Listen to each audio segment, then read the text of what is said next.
สาวงามฟัดกระเมาแสบวัน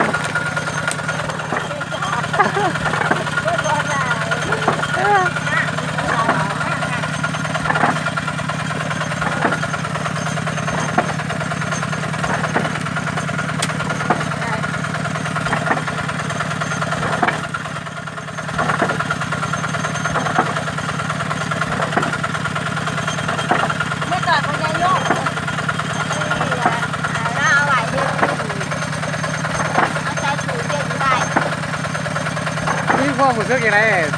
เรียกกระเมา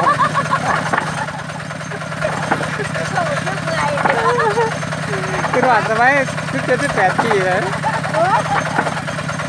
ว้าวจริงที่สุดเลยน้ำมันขาวก็คือเขาขอจำแหลกเด้เดี๋ยวจริงเขาขอเองบางหน้าของว่าเอาไว้ที่ตู้เย็นโอ้ยบอกตายดิ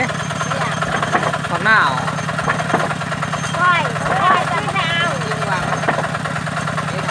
มุลงไปไม่เอาไป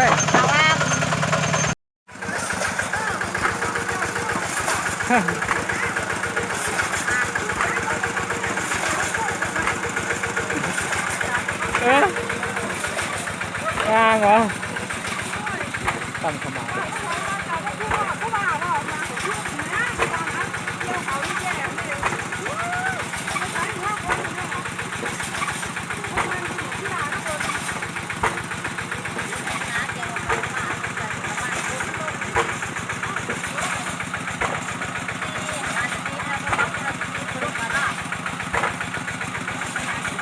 ไปวะ